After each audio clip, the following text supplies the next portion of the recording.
Okay. Don't worry, I've not it now. Okay. Pause. Okay, it's now working now. I'm very sorry for that, but don't worry. We have too many things to even. Don't worry. A lot of information will go into the recording. Now we proceed, right? I think I've won it.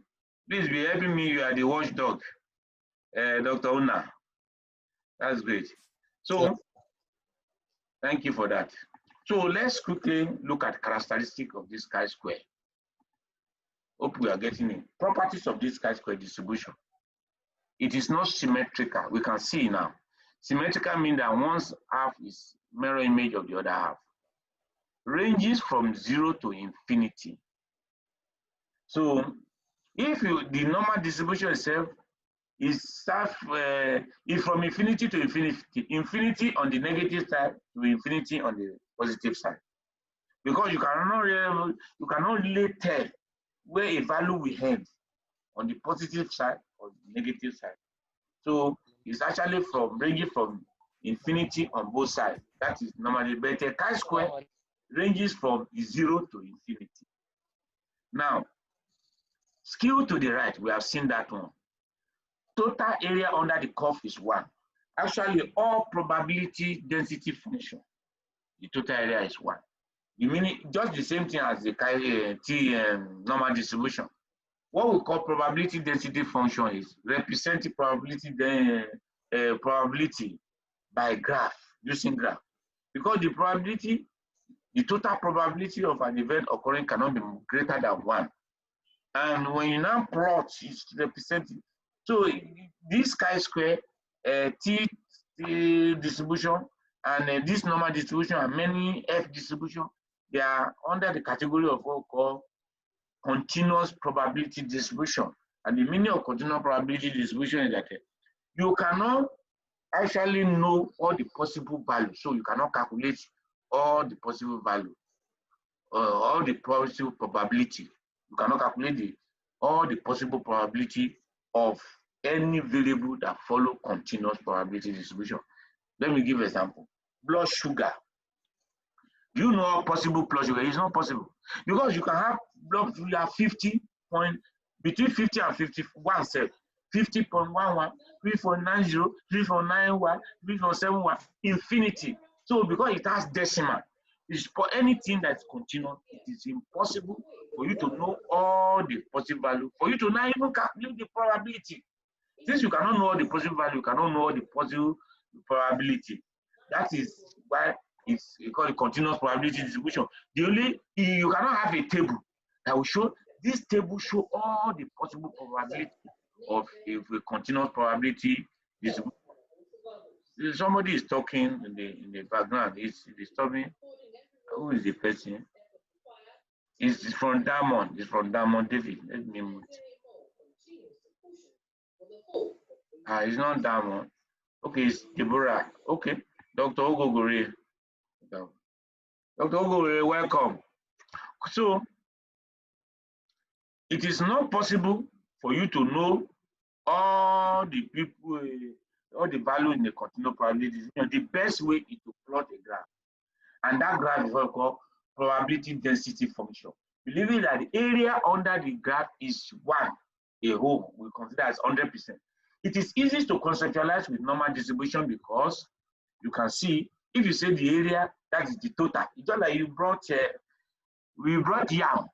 Yam are in size, it can be big or small yam, but the issue is that half of the yam, you can cut it to half. That's 1 yam is 100% 1. So if you now cut half, one is half, the other one is half.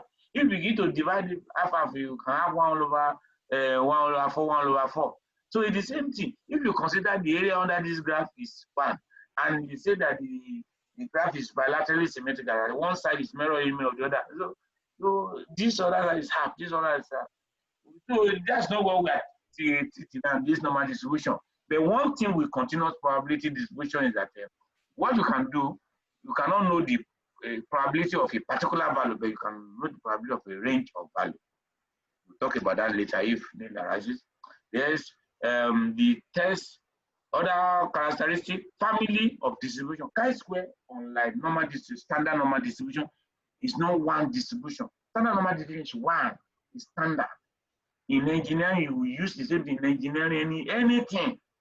Because once you are able to convert the value to z-score by dividing that particular value, the difference between the mean and the observation you are measuring over the standard deviation, you have changed it to z.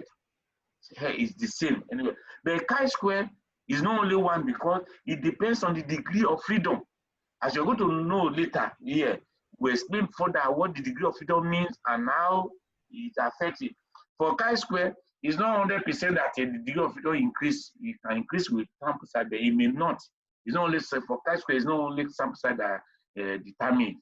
Actually, the different category, number of category of the categorical variable also determine the degree of freedom.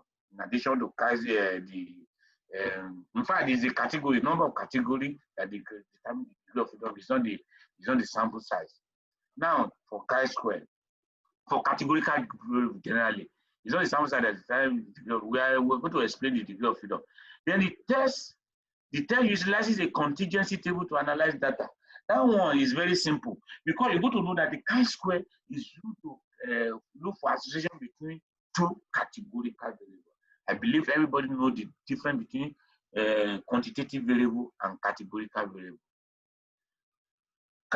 Quantitative variable are the variable that the values are naturally in figure, in number, while categorical are the one that the values are naturally, they are not in number. You cannot represent them by number. If you put number, you just need to code, like sex now.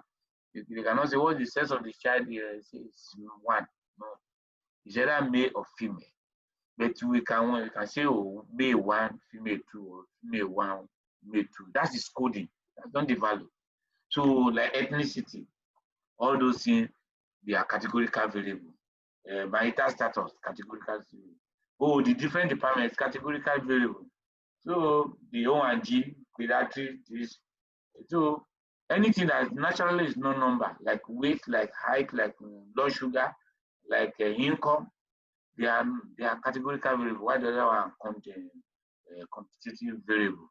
So chi-square, we are having two categorical variables. You want to look at association, that's what it does. So because of that, if you want to relate category with category, you put in table. Well, we will explain contingency table later. Degree of freedom. We have said that the degree of freedom, you're going to see there is number of row minus 1 times number of column minus. We explain it.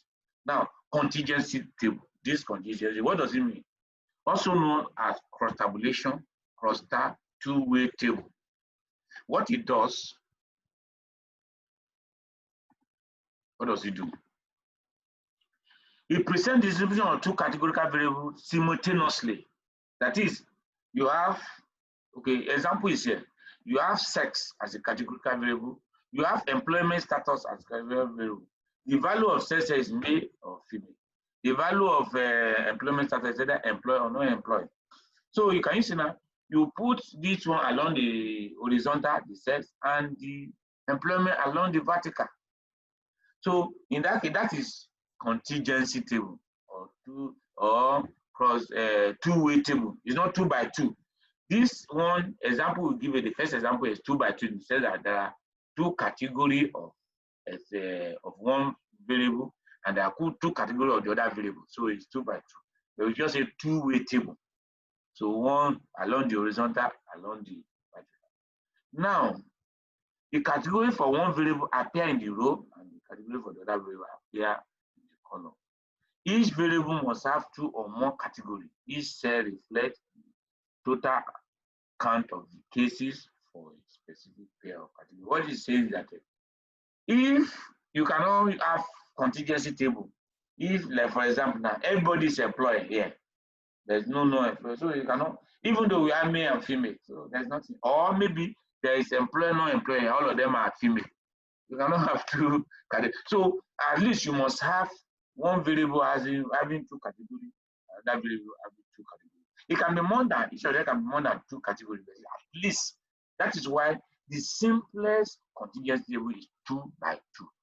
So let's look at Look at this one also, the same thing. This one now is, we have the row, education along the row. There are 4 categories of education, where socioeconomic class, 3 categories of education. This is an example, each of them, an example of contingency. And that is what chi-square use to analyze chi-square, because we are dealing with 2 categorical variables. There are many test statistics that follow chi-square distribution. The one that is often used to test association between 2 categorical variables is Pearson chi-square, after the name of this person that first described chi-square, Karl Pearson. What he look at is association. Does association exist between 2 variables by comparing the observed pattern to the expected pattern. So what we mean here is that for each cell now, you can see this one at 19 male employee, here 40 male non-employed, here 95 female employed, here 75 female non-employed. So this is 4 cells, because all these other ones, they are the addition, the total sum. Like this one, when you sum this gives to 130. Along the horizontal here 170. If you sum in another way along the vertical, it's 185, and here 115, 115. This is the total. So in this study, there are 300 people. This 300 people, 130 male, 175, and 170 female. Then 185 employee, 115 male. If you add this one, it will be 200. If you add this, it will be 200. Just imagine. Now, what you are looking at, what you see now is what you observe pattern. When you did your study, that is what you observe. We are going to explain what is the concept of that expected pattern, what we call expected frequency. Just know frequency just means the number in the category. Let's say frequency, how frequent that thing is. They say we have, imagine we are here now, in this class now, we can say what is the frequency of male and female. We count the male, this is the frequency. We count the female, this is the frequency. Though we talk about different type of how you express, that is just the frequency. If we talk about relative frequency now, we now put the number of female over total to express as percentage. The number of male over total to express as percentage. That would be relative. There is a form of frequency also. It's just that is the standardized one to make it standard. So that in my class now, you can compare with another class. In my class now, you may have another class somewhere that the number that attended is more than my own. So you cannot use the figure absolute. I have about 5 male here. You compare with that one. I say I have this number of female. How do you compare them? Unless you compare them with the total, to be able to know what is the proportion of male in your class, and can you compare with the proportion of male in your own class. So the expected value now is value you expect if no hypothesis is true. Now we need to explain. Let me quickly. I don't know if there is any avenue for me to explain that. Okay, I think we will explain that further. Okay, let me. You know, when you are doing your study, your hypothesis can be stated in 2 mutually exclusive ways. You can say, oh, there is no association between sex and employment status. That is the null hypothesis. There is association between sex and employment status. That's affirmative. Is the null hypothesis we test. We will say the reason later. Because if I begin to explain that, we will not move further. Now, but what I want to iron out here is that if null hypothesis is true that there's no association between there's no difference in the rate of employment between male and female. Because instead of using association, I can say difference also. If null hypothesis is true, what do we expect as the count there?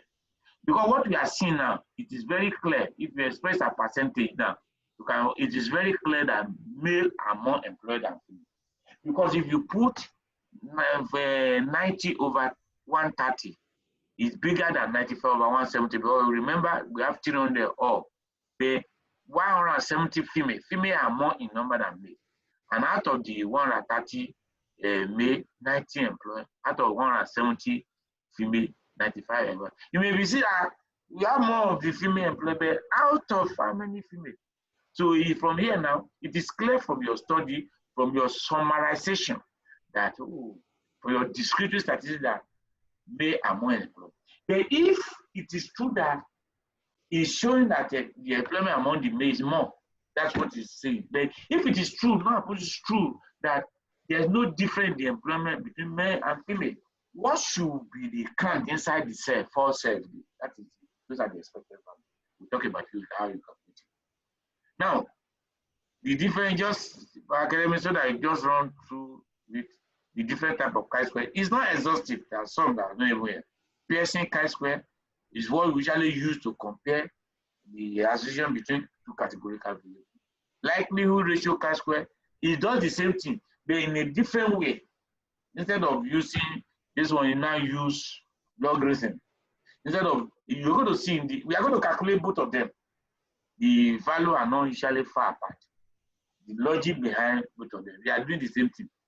Then McNeman, when you are talking of maybe you take you take measurement, you categorize. Like for we have an example here. I think that example, yes. One of the files I sent to you for analysis is a file on what do I call it? The hypertension before and after. You measure people's blood pressure. Some are hypertensive, some are not hypertensive. You now do something for them. You prescribe lifestyle, exercise, diet, many things. And later, after some months, you now measure their blood pressure and reclassify them again.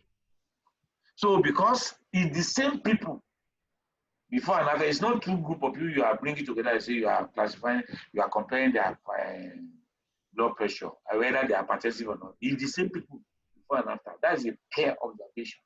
Pair. But the name is a misnomer in the sense that when people hear pair, they will be thinking maybe there are two people, they pair them, the way you pair male and female. No, it's not the people you pair per se, subject you pair, it's the observation, the data you collected that is paired. You collected data now, later collect data again. So you are pairing that data on a group of people. It's not the people you are pairing, because if you are thinking of the subject, you are thinking of two groups of people. No, it's only one group. But you have a data set, you take measurement before, and have another data set you take after. It's the data set you are pairing. When we say unpaired, it means that these two data sets are from different group of people. Now, that's the independent. Now, chi-square for trend, you're going to encounter it also. This one is very useful. For example, now in this example, we show us chi-square for trend. Imagine, okay, the example is not directly here like this, but imagine, let's say the outcome, in fact, let's say the outcome now is maybe upper and middle class. There's no lower middle. There are two outcomes. Or let's even say we are trying to look at employed, non-employed among different category of education. You know, education is an ordinary variable in the sense that you know that no formal is lower than primary. Primary is lower than secondary. Secondary is lower than that. So there's another in the exposure variable. You want to see how many employed, how many non-employed. In that case, you can look at the trend. Does the employment increases with education or decreases with education? That is, you can calculate. After calculating the Pearson chi-square, you can calculate the trend also. Mantel-NC chi-square is stratified analysis. We'll talk about that later because we have reserved the stratified analysis to when we do logistic regression. Under logistic, we go to analyze, do stratified analysis and logistic regression. What it just does is that in a situation where you break people into different groups to analyze because there's a confounding variable there, you don't want to, you know that maybe, you know that if you are studying people with effect of coffee intake on heart disease, you know that even people that use tobacco can affect heart. So in that case, what you do that you can analyze the one that take tobacco separately, analyze the one that take coffee, that did not take tobacco separately for the relationship between coffee and heart disease. That's the stratified analysis. So you now combine the result together. The chi-square is used to combine the result with the maintenance chi-square. One statistic, you talk about logistic regression. The statistic used here is chi-square. And something will interest you here. In some software, the statistic for logistic, like EpiInfo, you use EpiInfo, the statistic is Z, is the normal distribution Z. But for especially as some other software, is word, and that word statistic is chi-square. What does it tell us? You know, we have already the origin of chi-square is normal distribution. Is square of the Z. So what really happens is that when in the all those people of software, how did they get the Z? They just did the regression, the coefficient, the beta. They divide it by the standard error. It gives you, and it follow normal distribution. They stop there. Then they just use it as a statistic. But some people now go further to square it. It now become chi-square. You know, I've already said that the origin of chi-square is to square normal distribution. So it's very logical. So Kruka-Wallis is a non-parametric test for comparing many mean. For if you are doing an over, comparing mean between 3 or 4 groups, if you cannot do an over because the data set is not normally distributed, it doesn't satisfy the requirement for using parametric test. The non-parametric counter is Kruka-Wallis. And it's a chi-square, it follows chi-square. Chi-square for heterogeneity. We'll talk about that one later. That was we use in meta-analysis. There are many we will not even put here, just to whet your appetite. But we are going to be looking at 1, 2, 3, 4. It's only these 3, the last 3 we are not looking at here. So we are in the McNema. We also have extension of McNema, which Bauka will be looking at all of them. Now, 2 categorical variables. What are the requirements for running this test, this chi-square? 2 categorical variables, 2 or more categories group for each group. I've already said it before. If somebody, all the people, the sex, they are female. Yeah, you cannot cross-tabulate anything with it because the one category and one of the categorical variable, there's no more than one category there. In fact, in that case, no more a variable because the variable something that very value vary. So if you are studying only women, Ministry of Women Association, among them, you cannot be talking of sex. So now, independent of observation, though this one can be violated when it comes to McNema chi-square. What it just means that you are having maybe 2 groups or 3 groups that are separate groups you are comparing. The relatively large sample size. Yes. Even though I said something that the degree of freedom for it is not dependent on the sample, it's dependent on the category. But when you have small sample size and you have many categories, inside each of the cell, you now discover that the frequency will be small. Like now, if let's say now, look at what we are seeing here under this the second table here.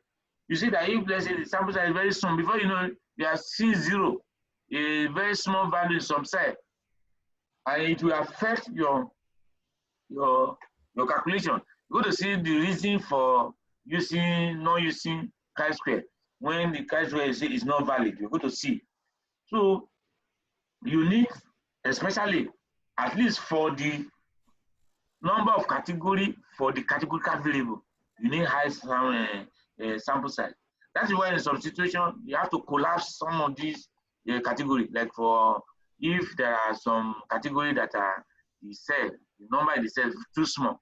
Like for the marital status, you see, married. Majority are usually married among adults. Some are single. If you that are divorced, separated, a few widow. So sometimes you may have to collapse, separate and divorce widow. Collapse it. Because unless if the sample size is excessively big, you will even see appreciable number among those categories. Now, relatively last some years, expected frequency of each cell, at least 1. We are going to explain it further. expected frequency should be at least 5 for the majority. 80%. I will explain this one later also.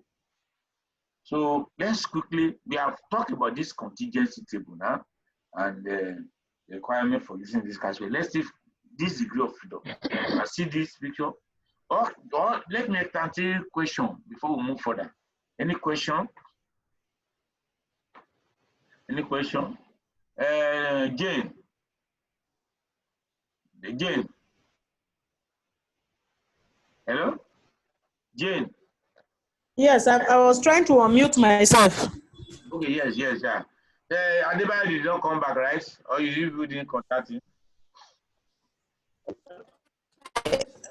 Okay, he's in the call. Eh? He's on the call. He's here. Okay. Adebayo. Okay, you are the David. Okay, oh, sorry, I'm sorry. You are the David Diamond. Okay.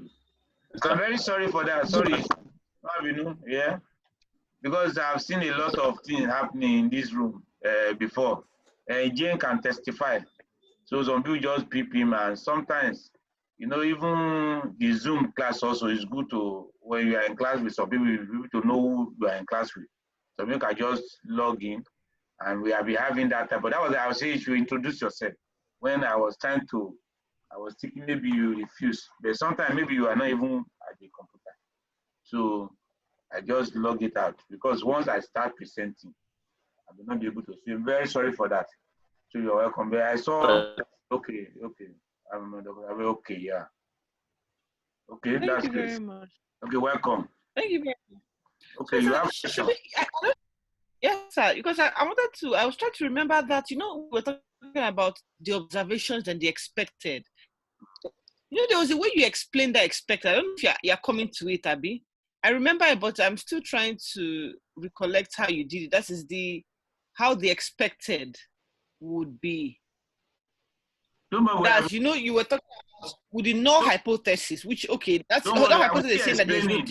I will still explaining when we are going to calculate expected now. That's one of the things we're going to, when we explain the degree of freedom, we're going to calculate expected value. We're going to see the way to work. Then why is Kruskal-Wallis is a chi-square test? I thought it's the non-parametric version of ANOVA. It follows chi-square. What we are saying that is the distribution, is the shape of the graph. Oh, follow chi-square. There are many things that follow chi-square. Well, let me just tell you something. The normal distribution is the most popular distribution in statistics. And it is easier to conceptualize because you can, the way I explain that everybody will understand that, using weight, the way I explain it, that as a value increasing in the population, the number of people that have that particular value, like weight now, like heart, increases. A small value, few people have it. As it increases the number of people, it reaches a peak. As it increases further, the number that have it go down. That's the normal something you see in the population. But underlying the chi-square, there are some things underlying that normal distribution. This chi-square, F distribution, T distribution, they are related. Yes, man. Where we cannot easily see them. The man just discovered it. How did he discover? By squaring the normal distribution. So the shape, he just used that one to discover it. It doesn't mean that's the only thing they use it for. A lot of things follow that distribution. In fact, chi-square is one that if no more than 20 things that follow it, if no more, is the one we discover we say. We're going to see as we go on, many things follow called normal chi-square distribution. Yes, I don't know. I see some chat. I want to see that. Yes. Who else want to ask a question? Then based on that shape, the chi-square curve, I understood how you said that because it's squared. So it makes sense that everything will be on the positive side. So I was trying to understand the logic, how, because if the degree of freedom is increasing and you're squaring, isn't it supposed to keep stretching? Since 0 is like where the highest is. So isn't it supposed to remain straight? Remember when they say the degree of freedom, is for you to know what determines the degree of freedom before you can make that conclusion. Yes, Amina. Yes, Amina.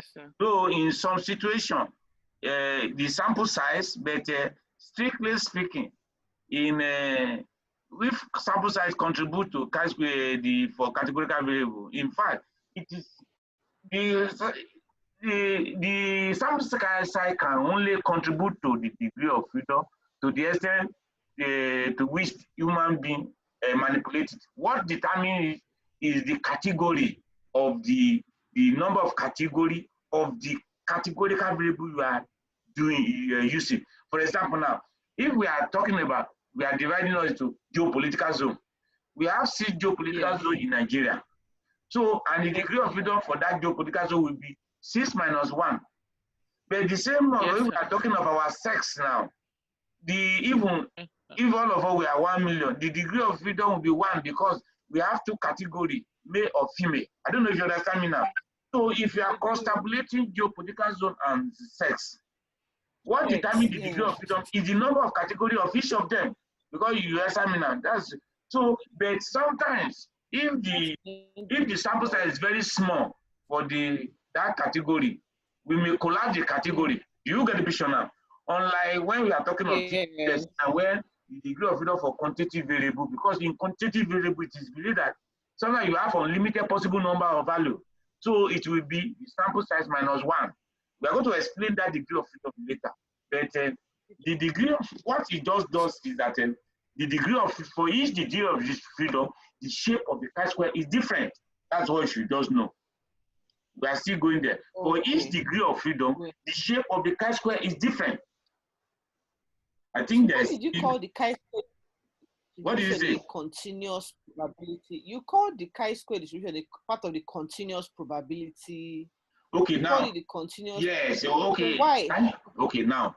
Can you tell me if the number of it is when we calculate it? Okay, you will not understand it. The only one that can make you to understand it now, is let's use normal distribution for you to understand it. Normal distribution. Right? Okay. Let me use normal distribution. But this one is difficult for you because the chi-square itself is more like a sampling distribution.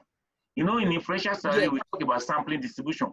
But in the normal distribution, you can use it directly you can understand it with normal variable.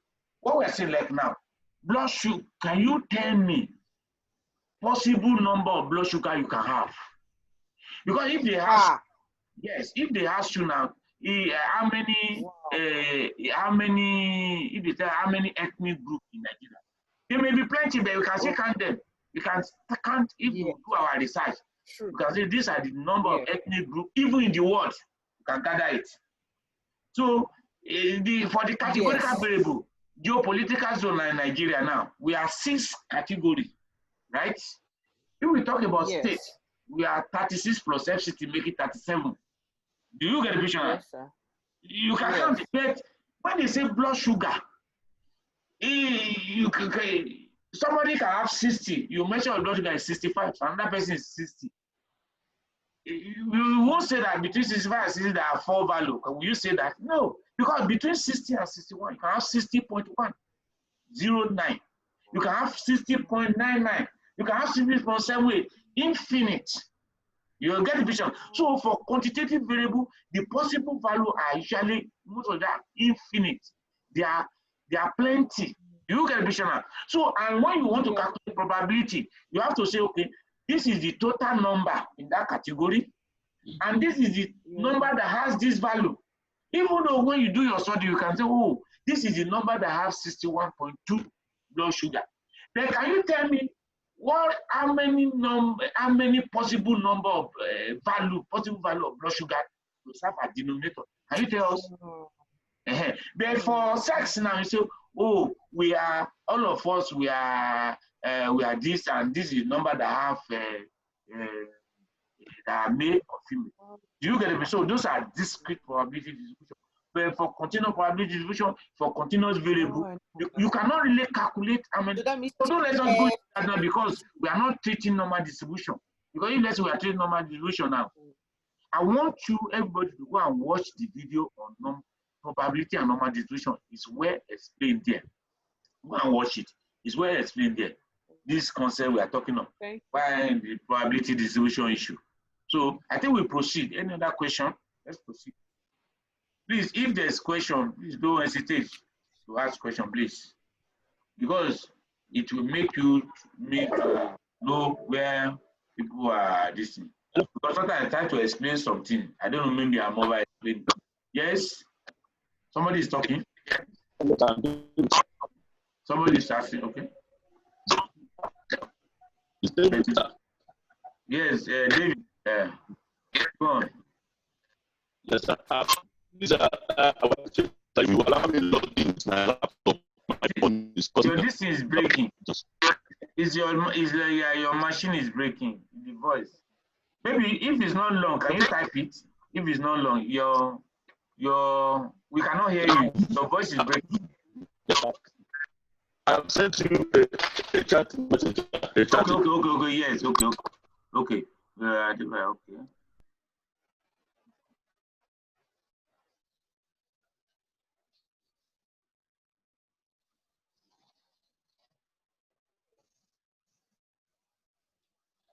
Okay. No problem. Anyway, by the grace, we are even the video of this thing tonight. Once I will upload it. I will upload it and I'll mail it to you. I will link you with it. I'll upload it to the YouTube. I link you with it. You'll be able to look at it. I'm very sorry for that. But those are the technicalities you usually have sometimes. But however, if you have questions, you can type it. I will answer it. Thank you. Now, let's move on. So look at we want to look at the degree of freedom. Everybody will say degree of freedom is n-1. Degree of freedom, rho minus bar times column minus 1. Let's look at the logic behind it with this. Let's look at this table. If along the periphery are the totals. The total, let's say the total is fees. Okay, look at the example. Look at this table now. That's the initial table we looked at before. We have the total along the periphery, the total number of male, total number of employed, non-employed. But look at the green part. If you are they ask you to populate this thing now, how will you do it? No, the issue is that maybe I should just use the concept they are actually used to. Let me first of all use that simple concept. It's just like if 5 of you are to attend a meeting, and in the boardroom or where you're going to have the meeting, they have put 5 chairs there. The first person that get there, we have choice to choose from any of the 5 chairs. If you sit on one and it's not convenient, you change chair. So he has choice to choose from 5 chairs. The second person that comes, the remaining 4 chairs, has choice to make from 4. The third person has choice to make from 3. The fourth person has choice to make from 1. But the last person has no choice, because it remains only one table in chair to sit on. No, it's not even the number of choices that is, for the fact that 4 out of 5 can vary where they sit, the value of their seat, that is the degree of freedom is 4. What we are saying is that in a situation where the total value is already constrained, like in this case now, we have 300 people, and even along the way, out of the 300 people, 130 are male, 170 are female, 185 employed, 1415 not employed. So to relate the value of the sex now, they are male employed, male not employed, female not employed. Those 4 values arranged in a contingency, something like that.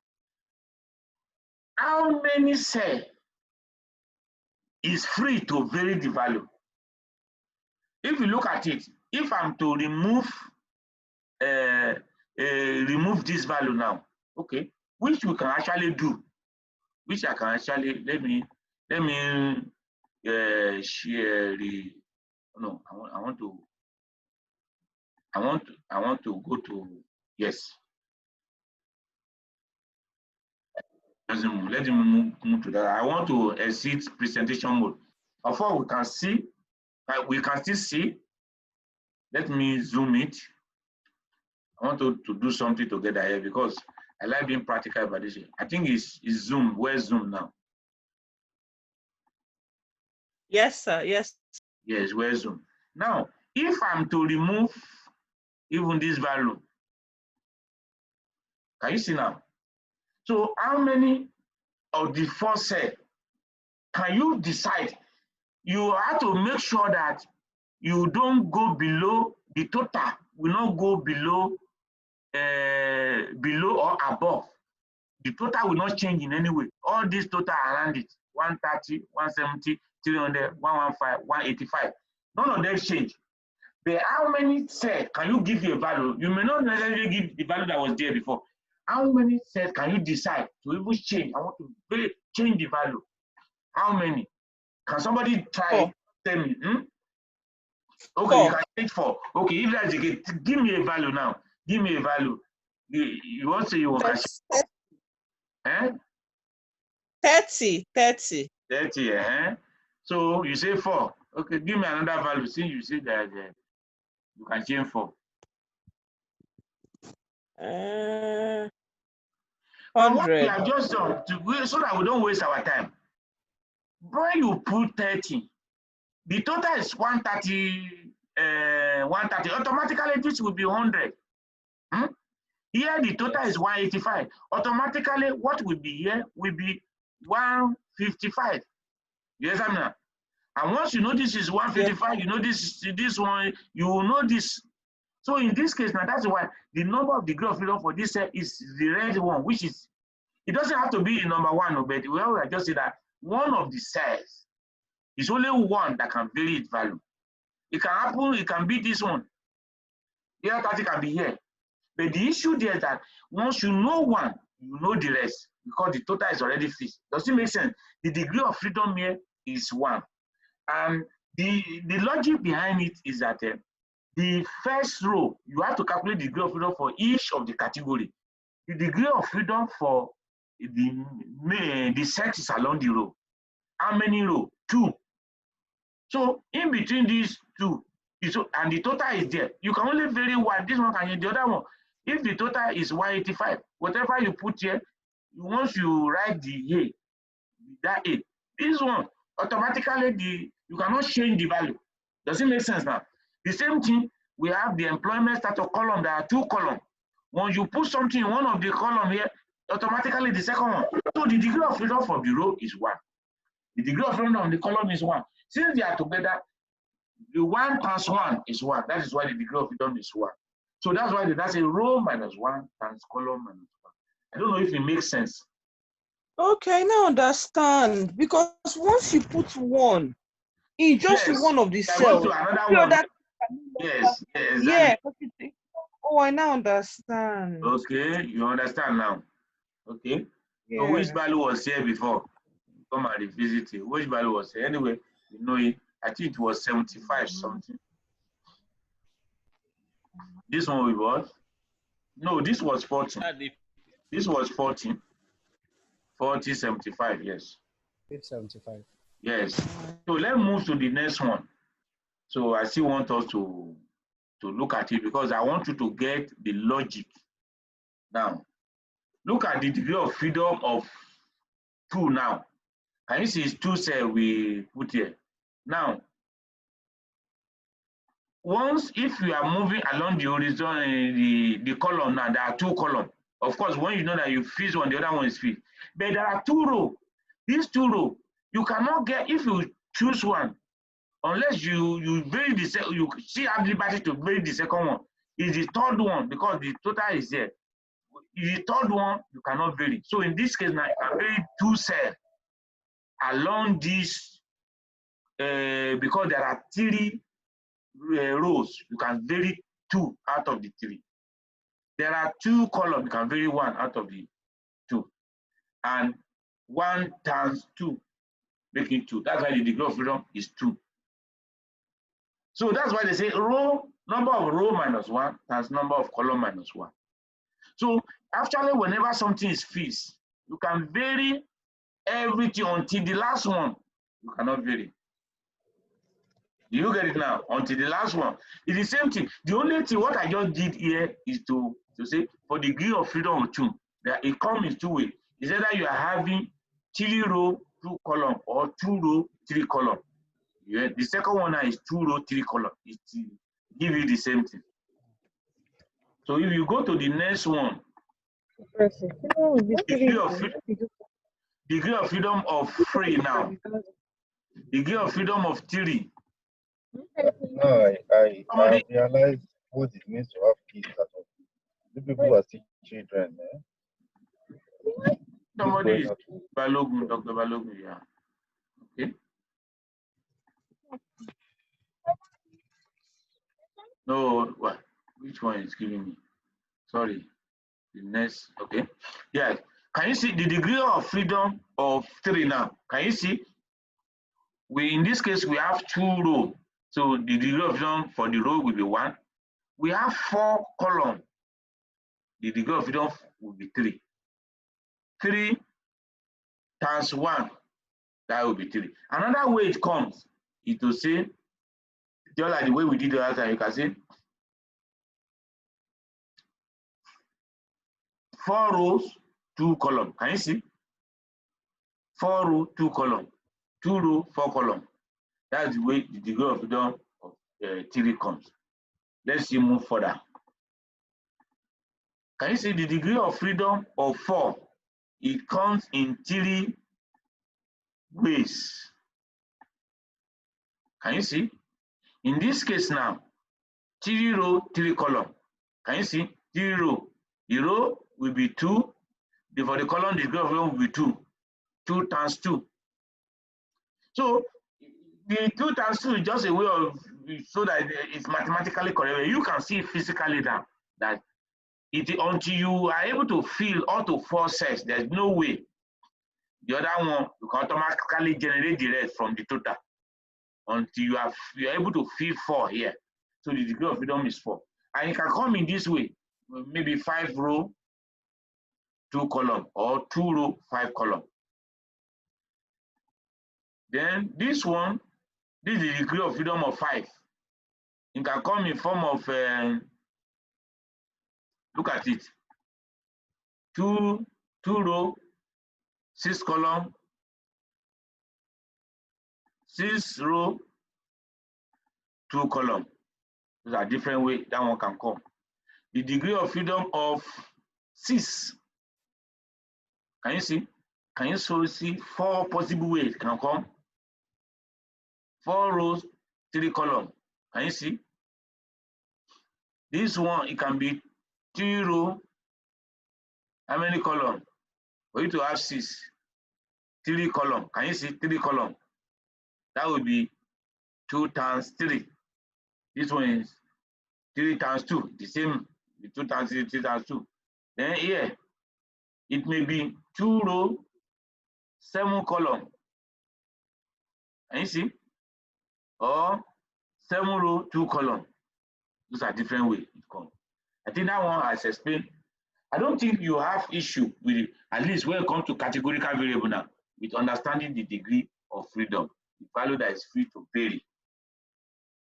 So what we are now saying is that was why before I go to show you the graph of the chi-square, because it depends on the degree of freedom. That's why I first of all explained this degree of freedom. I don't know if anybody has question concerning that. Is there any question? Now, let's quickly look at the chi-square distribution now with different degree of freedom. Can you see? If the degree of freedom is 1, look at that red one. Look at the shape of the distribution. When the degree of freedom is 2, can you see? Is this one. When it is 3, one thing you will notice now, as the degree of freedom increases, the shape of the chi-square look like normal distribution. Though it still starts from all the it cannot be exactly as per because normal distribution, standard normal distribution start from infinity to infinity. But the chi-square will come from 0, but as the degree of freedom increases, the shape look like normal distribution. And that's all distribution are like that. All distribution are this. Like even t-test, t-distribution at the degree of freedom increases, it look like normal. F distribution at the degree of freedom increase, it look like normal. And you see now this degree of freedom of 5, of 10, of 15, just to show you the way it is. Now let's move further. Now, the critical value for different degree of freedom. What we mean by the critical value is that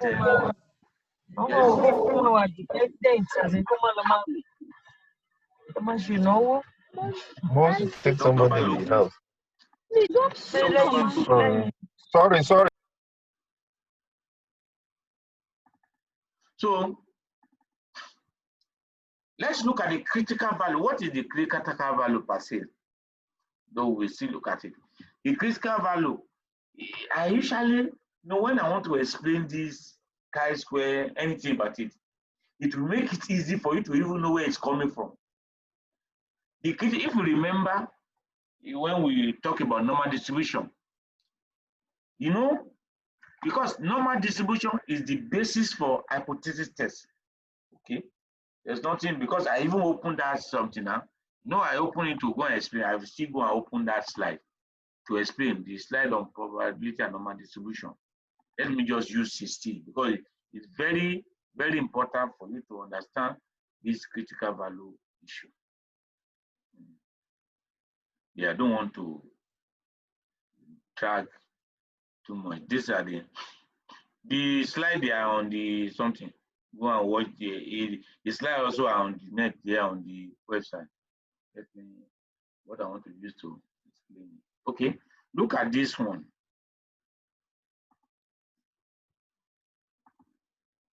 No, it's not this one. Yes. One thing with normal distribution is that it has been proven that theoretically that in between -1 and 1 standard deviation, the 98%, can you see 98.27% of the people are there. Like if we use our example, we just use it as a weight now. If you remember, -1 standard deviation from that example is 60 kg, plus 1 standard deviation is 80 kg. What is telling you is that if the mean of in the population, if the mean of the people in the population of the weight is 70 and the standard deviation is 10 as we have given, 68.27% of them we have weight between 60 and 80, between what corresponds with -1 standard deviation and +1 standard deviation. And 95.45% would be we have the value between what corresponds with -2 and +2. And 99.73%, almost all, we have value in the range of ranging from -3, what corresponds, like an example now, -3, we have -3 there. No, we didn't have in our weight.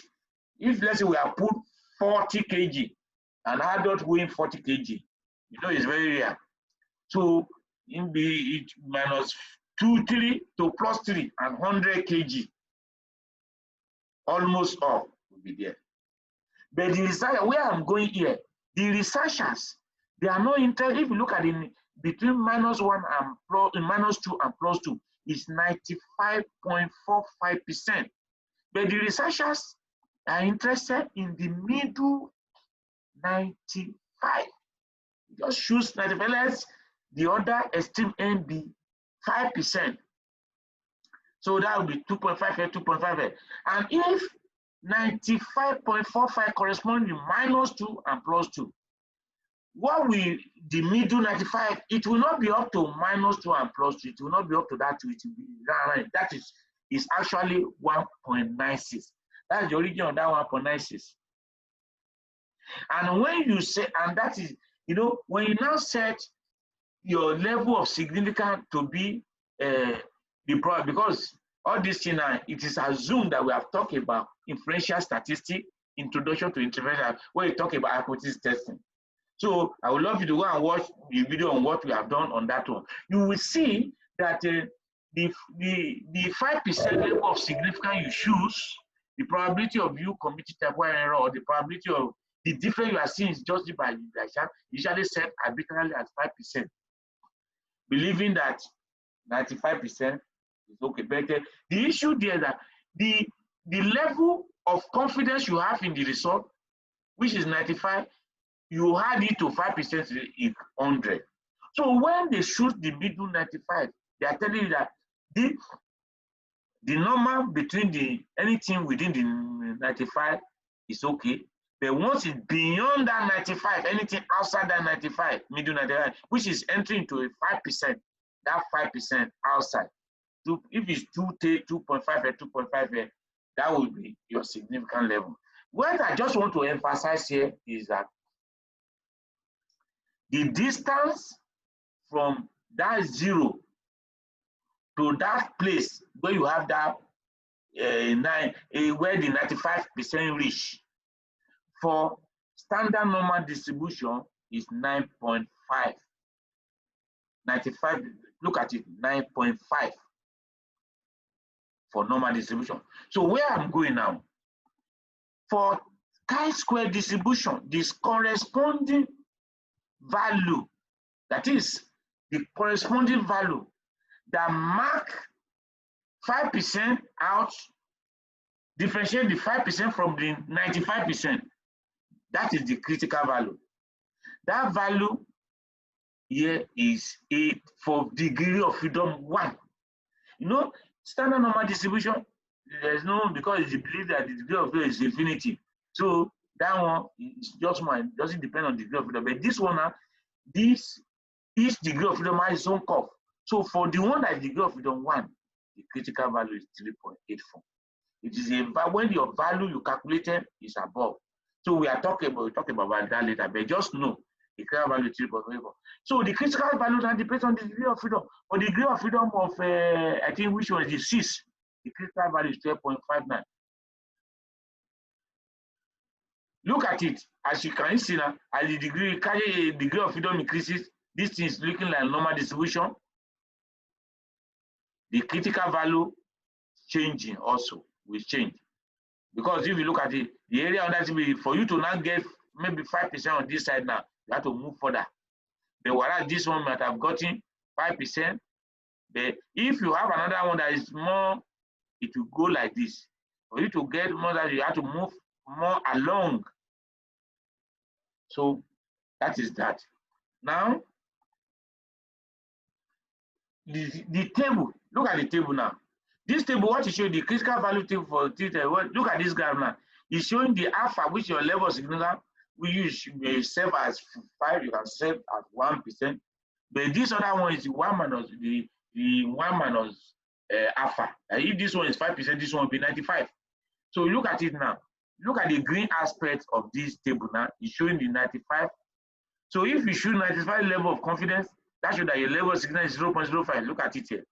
The critical value for chi-square for degree of freedom of 1 is 3.84. What you saw on the other side. If it is degree of freedom of 2, 5.991. 3, degree of freedom of 3, 7.8. Degree of freedom of 9 is this. You remember the degree of freedom of 12, we saw the diagram, is 12.59. Now, how do you do hypothesis testing with chi-square? You know, for tests for independence now.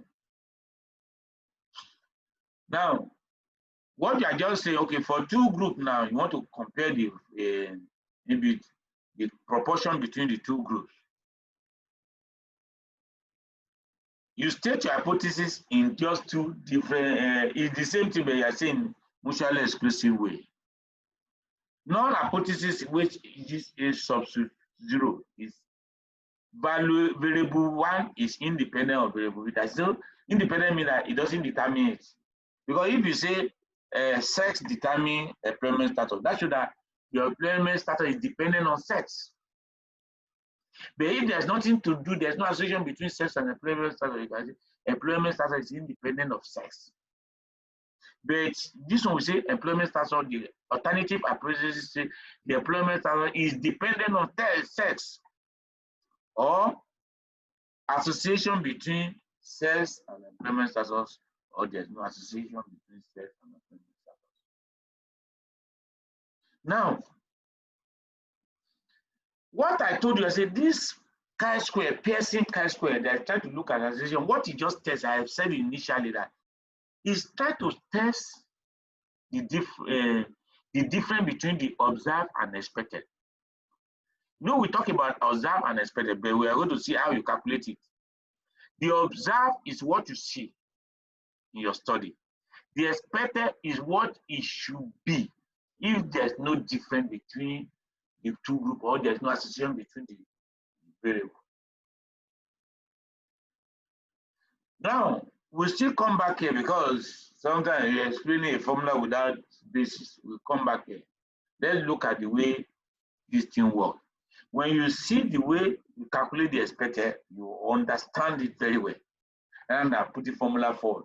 You do know it's the same. If you look at the same employment status and sex, let's look at this. Before we look at it, is there any question from any angle? Did anybody shout any question? Yes, sir. Thank you very much, sir. There were some curves that you were explaining. The one about 1.96. I was just trying to remember. I don't know if we can go back to that slide. I don't want to go back to that you drew a line. Yeah, I don't want to go. What is about what happened? I don't want to do it. No, I wanted to. Okay, the first was I wanted to know. Know what? Okay, on that one, because I know that the chi-square was 3.84. But in that one, I saw 1.96. No, you didn't see me very well. Let me, okay. We now use time to take me back there, no problem. Let me. Sorry, sir. Look at it. You see 3.84. That degree of freedom of 1, and your alpha level 0.05. That is, you use 5% level of significance, and the degree of freedom is 1. Yes, sir. 0.84. If you go to the table, look at it now. The same under 0.05, 3.841. The same 3.84. Degree of freedom of 1. Sir. The 9 is the degree of freedom of 4. The 9.488 degree of freedom of 4. Okay. If you see, I also show you this one, 12.59 degree of freedom of 6. Can you see? If you go to the table, see under degree of freedom of 6, you see under 5. Yes, sir. Yeah, I understood that one, sir. But there was one that you showed 1.96. That one is critical value for, that's normal distribution, and I'm telling you standard normal distribution. To find, let you know the origin of that yes, value, I remember. critical value. Because the origin is that I just trace, because just to tell you I see. Value is this with chi-square. Sometimes we say, what does it mean? Where is it from? It's just to draw people's attention to how it originates. I wish, even this class, we have talked about probability and normal distribution. Everybody here has already listened or maybe watched the video on that or listened to that probability and normal distribution. We will have appreciated it better, but no problem. Now, let's look at this. Okay. Okay.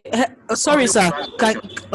Sorry, sir. I have a question. Can you go back to the slide on test of independence?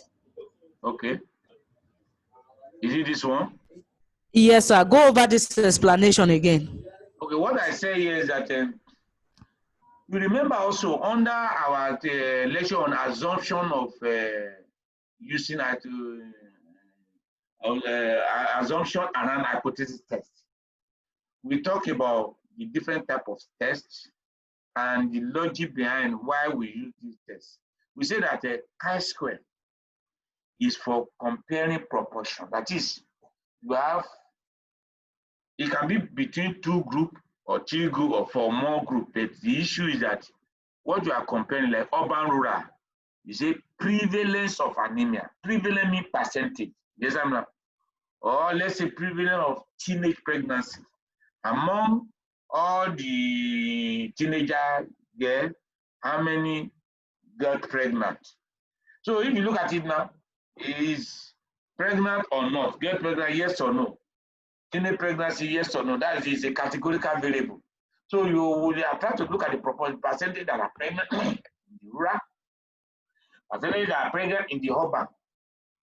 So among between rural and urban, you are looking at the percentage. You are comparing proportion. You are comparing percentage in urban with that rural. You are comparing proportion. But in another way of looking at it, okay, if you look at it, comparing proportion means that you are looking at, is there any difference between the anemia between the two of them? Is that not what you are looking for? Is there any difference? Or another way of saying it, is there any association?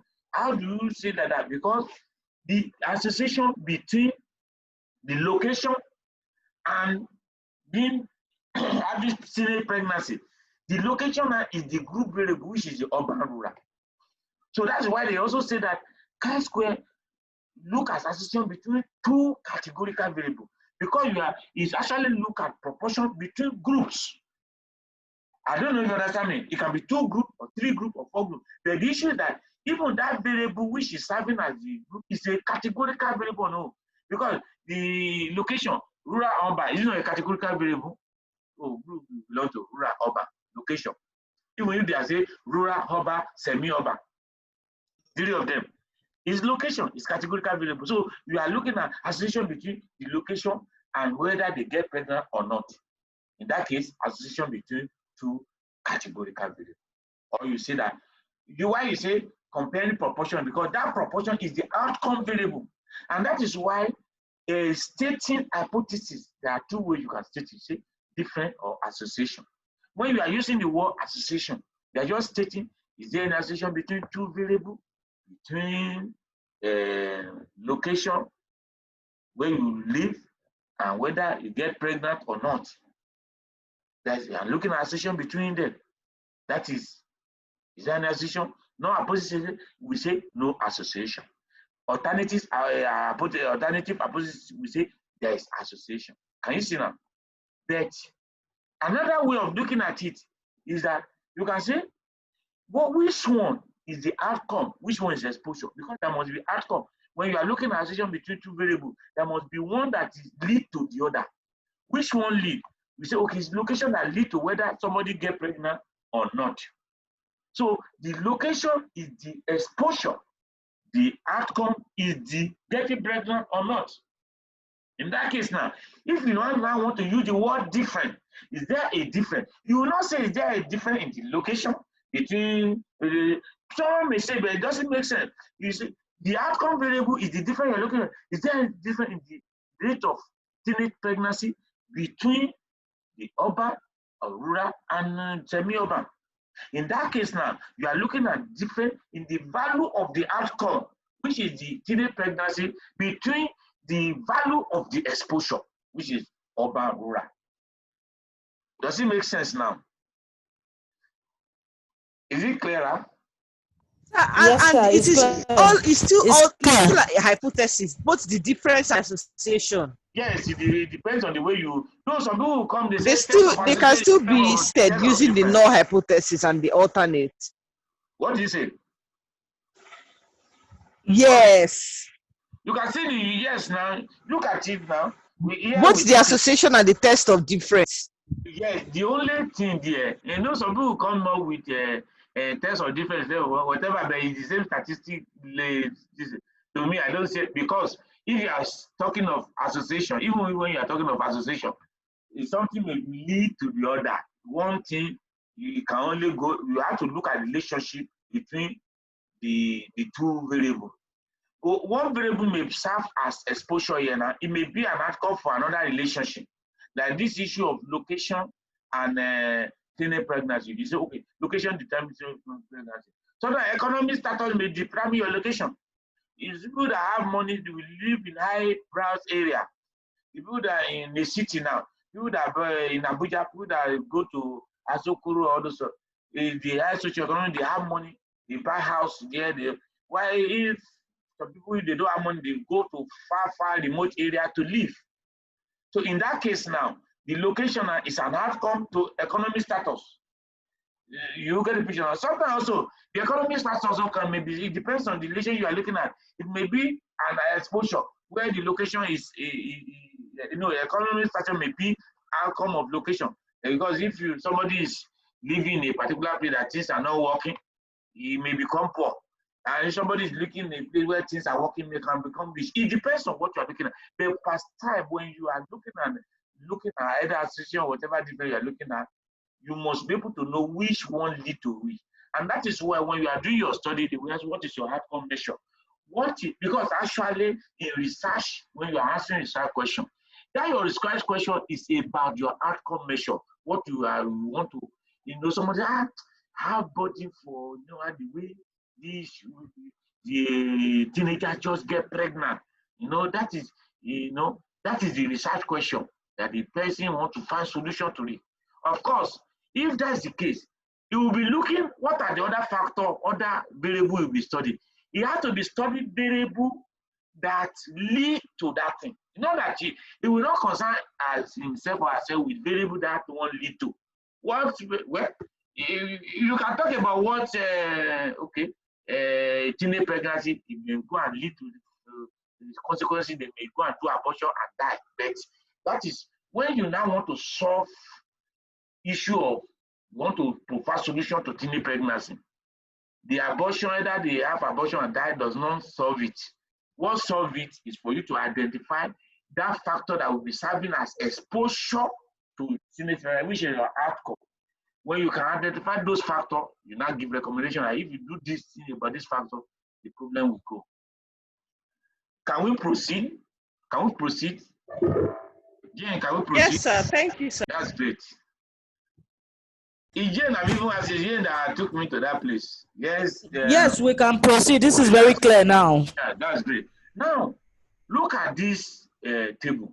You will see that we have male, female, employed, not employed. To make it easy, by default or by tradition, it's good to put what you think from here now. It's not employment status that determines if you are going to be a male or female. But rather, the female or male can determine your employment status. In that case, the employment status is an outcome variable. Sex is an exposure variable. It's clear now. Now, and it is good for you to put that outcome variable at the cap, a vertical. Put exposure at the row. You can do it the other way, but you must know how to interpret. But conventionally, make it easier because the way you are going to put your percentage, so it's easier. It's a convention that the outcome is along the vertical, exposure along the row. But there are some situations we do otherwise. For example, if the one that is serving as the outcome has too many categories, like now, maybe you have socioeconomic status, or more than something can have 4 categories. And what is the factor is having 2 categories. Long table like it's better the table go down. So you can teach it so that your outcome is along the row while your exposure along the but you must be able to put the percentage very well and interpret the result correctly. Some people can put it and they don't know, they will interpret the result wrong, they'll be saying something else. That's why I don't believe anything somebody code at all. Or they just say this one find out, you just code. Me, I don't conclude from anybody's conclusion. I would rather see your result and see it with my eyes. See your method. Little problem with network here. Yes, I'm not muted. Sorry, I'm back. The network just fluctuated. Yes. Yeah. Okay. Well, we're back. Oh, sorry. Yes, where are we? Yes. Let's quickly move further so that we can. So this is where we are. So in this case now, what you are seeing here is that 90 male employed, 40 male not employed. 95 male female employed, 75 female not employed. This is the value you are seeing in the green. They are the observed value, what you observe. Now, what you will have expected that if the percentage or the people that have the number of people or if the rate of employment, the employment status is the same for male and female, there's no difference between. What should be inside those cells? That is the expected value. And it is when you compare that expected value, you remove it from the observed. If there's no difference between them, that's where if there's a difference between them, that's where you now say, oh no, that actually there's a big difference. But if there's no even much difference you are seeing is not too far from what we expected, there's no difference. I don't know if the logic. So the difference you're observing. So one thing, maybe I shall say something for you to be able to conceptualize it. The crudest model is the mean. Is the mean. The mean is the value when no hypothesis is true. So what do I mean? In this class now, if let's say we need to distribute money now, or we have something we need to distribute, how many of us, if we are, let's say we are 20 here now, and we're giving 1 million, how do we share it? Can somebody tell me if we are 20, we're giving my 1 million in this class now? How do we share it? The response, please, is this a class? If you think it's because it's virtual, please unmute yourself and talk. You want to talk? It's 1 million divided by 20. How much? 1 million divided by 20. Okay, divided, what is the value? I said if we're giving 1 million. Yeah, for 20 of 50,000. 50,000 naira. Thank you, Dr. Ogogore. Yes. Please, okay, so tell me the question. I didn't get it, so let me do my own calculation. So I said we're giving 1 million. 1 million. 20 of us here that we are in this class. Okay. Let me see how many we are in the class. And you say we are 20. Don't count. We are just including you. So are we including you? I'm part of you now. We are together. So I don't need it now. Okay. Let's see. They say 50,000 now. There's an assumption that all of us are the same. Do you get the picture now? All of us are the same, but you don't know. Someone like maybe Dr. Barry Wenning. This is our senior. And decide to say, since it's your guy, and how the money come, they are the one. He can decide to say, taking 200,000 from the money. Since it's the MD, there's nothing you can do. And now Dr. Ikobo now say that is the next person to now say he's taking 100,000. And Google now take 100,000 or 80,000 from it. You know what is left for the junior? If other people start exercises before, some people will not get under 5,000 from 1 million. That is the reality. Because we assume that, initially assume that everybody is the same. I don't know if you understand me now. No hypothesis, there's no difference between anybody. That is mean for you. It's just like if you have school now, your child, your friend go to UK, you say you want to do transport. Oh, my nursery and primary school, can somebody, your friend, help you buy some sports wear, quality one from UK? The person just call. Hi, I'm there now. What is the average age of your student in your school? Yeah, somebody there, the head teacher now say, oh, 7 years. Now, that is average, and that one I want to shatter everything for 7 years and brought. Everything 7 years. The 7 years is the average. Some people are less than 7 years. Some people are more than 7 years. But the 7 years average. That average assume that everybody is the same. I don't know if you get the picture now. That's why average, you had everything together and now divide by the value. That's the average. So that is the crudest model. That is average mean is the value when non-hypothesis is true. What I'm just explaining now, you understand it when we get back to that, even though this one is not talking about me, you understand it when we get there. Yes, let me just go back there. Now, the expected value is the value we have already said when non-hypothesis is true. So if you remember, okay, before I move further, let's just first of all calculate that expected value for this thing. Now for each cell now, go to the next table. The next table now show that for May, what is the value if there's no difference in the male that is employed and the female that is employed? What should be in those two cells? So the logic now is to say, okay, let the number of male employed should be proportional to the contribution of male to the total. The total is 300, and there are 130 male, and the employment available are 187. I don't know if you can see the total column is 187. That's the total employed.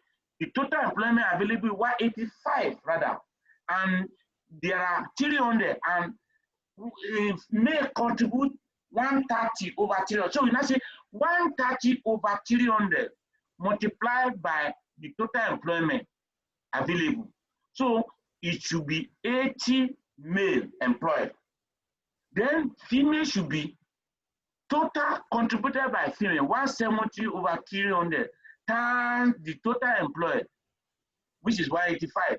So we should expect 105 female employed. Does it make sense now? So if the expected value for male and female employed should be 80 and 185, and when you add it together, it's still 80 and 105, and when you add it together, it's still 185 that are employed. The same thing on the non-employment side. So the total non-employed is 115. So we should expect the unemployed male should be 130, their contribution to the total, 130 over 300 multiplied by total non-employed, which is 50. And for female, should be 170, because they contribute 170 to total over total times 115 non-employed, making 65. So you're going to have 50 male non-employed, 65 female non-employed, 80 male employed, 105 female non-employed. If you now calculate the percentage in yourself, 80 over 185 and 80 over 130 and 105 over 170, you're going to see that the proportion of female employed is equal to the proportion of male employed. And the proportion of female non-employed is equal to the proportion of male non-employed. That is the way to calculate expected value. But if you look at it logically, the way we have arranged it now, you will see that the total for this set, this set is 130, and the total that is along the row is 130. The total along the row is 185. Can you see? 130 multiplied by 185 divided by the 300. The same thing for female. The total along the horizontal is 170. The total along the vertical 185 divided by 2. So that is why the same thing with all these other sets. That's why to make it short, they say, oh, the expected value is the row total for each of the set. Row total multiplied by column total divided by grand total. You do it for each set. That's a simple way. But I've just explained the logic behind. It's not just that the row total, row total, it just comes like that. You know, of course, when intelligent people do something, they don't want to. Sometimes some of them think other people are not intelligent. Some of them also think, well, they don't want to bother other people. Some of them make it simple. That's okay. They create form of mnemonics. That's okay. Just say row total value. Yeah, you just get it. They don't know that. Sometimes also, if you don't get the logic behind it, you will not be able to appreciate it. You need to come and you will not understand why it is like that. I don't know if there's any question. I don't think you should have problem understanding the calculating expected value for contingency table like this. Does anybody? I'm sorry to take you back. I'm sorry to take you back, sir. Yes, yeah. Go over this table, expected value. How to calculate the expected value? What I said was, you know, we are trying to see the expected value we are looking for is the value when non-hypothesis is true, that is the rate of employment between male and female is the same. There's no difference. That shows that if the rates of employment are the same, the rate of non-employment should be the same also. So it's the same proportion that should be employed between male and female. That is what you expect if there's no difference in the employment status. Do you understand that statement? First, respond please. Unmute yourself and respond. Do you understand that statement first? It's not with me. Yes. Now, yes, sir. Yes. Yes. Now I understand. I understand, yes, sir. Understand and say yes. Then now, in the first table, what you see when you run your analysis, you do your studies, what you see in the first table, it is clear to you that 90 out of 130 male employed, 95 out of 170 male employed. You female employed, you know from here that more male are employed, because if you put it on their percentage on the total, you know that more male are employed than female here. So that is your observed value. But your expected value, you want a value that if you put it on percentage, it will be the same proportion that employed. That's what we are looking for. And the logical way to do that is to say, okay, look, how many of us total? We have 300 here in the study. How many employment available? We have 85 employment, 115 will not get employment. Can you see that? So we have 300, that's it. Out of 300 is only 185 employment, 115 will not get you. Yes. Now, how should you do it equally between male and female? It should be that the number employed should be proportionate to the contribution to the total. Out of the 300, we have 130 male, 170 female. Female at number the male. So in that case, what we go to do, that employment, let's share it. The best way is to say 130 divided by 300. That's the percentage of male. Multiply that by the number of total employment. Multiply by 185. It will give you 80 for male. Then if you do the same thing for female, 170 out of 300 over 300. Multiply by 185, it gives you 105. If you have the 18 and 105, it gives you 185, the number of employment. So in that case now, the 18 male will get employment, 105 female will get employment. In that case, the percentage of people employed will be the same. If you want to confirm that, put 80 over the total number of male. If you give me a percentage that is the same thing as putting 105 over total number of female. Does it make sense now? Does it make sense? Does it make sense? Please answer me. Please unmute yourself and answer me. Somebody no. Okay, let me continue. Thank you, sir. Yes, It makes a lot of sense. Because yes, it makes sense. One by one, please. Sense now. Yes, sir. Okay, yeah. Yes. Please, when you been a very noisy to mute myself. Yes. What is there is that whenever you are not answering, you are not speaking out, mute yourself, because you may be at home, some people do something, the background noise may affect us. But when you want to talk immediately, remember to unmute yourself and talk. Okay, that's great. Now, have you understood that now? That is the way. The other thing I'm not saying was that there's a way they make it simple. It's the logic behind it is what I just explained. But if you want to make it, you hear that row total times column total divided by grand total. I don't know if you understand. That's what they say. That's as calculating a prospective value. Look at how they say that. They are just riding on what we have just explained. You now notice the way we have calculated 130 May over total times 185. Look at 130, 185. 130 is the total for the row. 185 is the total for the column. If you come to female, 170 is the total for the row. 185 is the total for the column. If you come here, 130 is the total for the row. 115 is the total for the column. Come here, 170 is the total for the row. 115 is the total for the column. So you can work for each of the cells, the degree of freedom is row total. Can you see? The total for the row for that cell is not the total for that cell. The total for the row for that cell multiplied by the total for the column for that cell. Now divided by the grand total, which is at the corner. The total for all, that's the grand total. And that is what you do for each cell. It gives us the same thing. It's just a short way of doing it. If you are in an exam, you say, how do you calculate expected value? You just say that, because when they are looking at your results, if you want to, that's the way they calculate it also, to know the expected value. We're going to know it's very, very important in interpreting chi-square. We're going to see it later. Now, I think we can move forward now. Having done that, you have calculated what you expect for each this thing. If you remember, when you calculate, when you are doing descriptive statistics, you are trying to summarize quantitative variable. You calculate the mean. If you want to calculate standard deviation, you first of all look at deviation from the mean. You remember, deviation from the mean, that is x, the mean minus the x. So I know I've already told you that the mean is like expected value.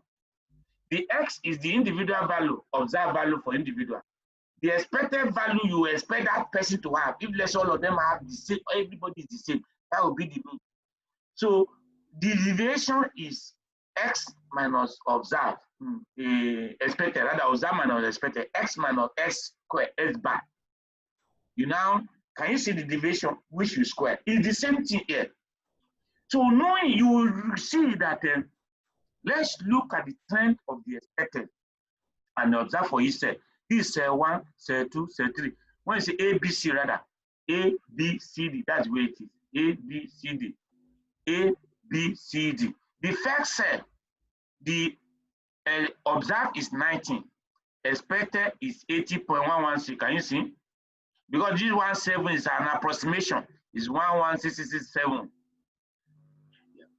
Now, the observed, we don't divide by the expected, but first of all, look at the observed and expected for each of them. The observed for the second cell is 14 minus 49.8333. Can you see? The third cell, 95, which is the observed, yeah, minus the expected, 104.833. The last cell is 75, which is here, minus 65.167.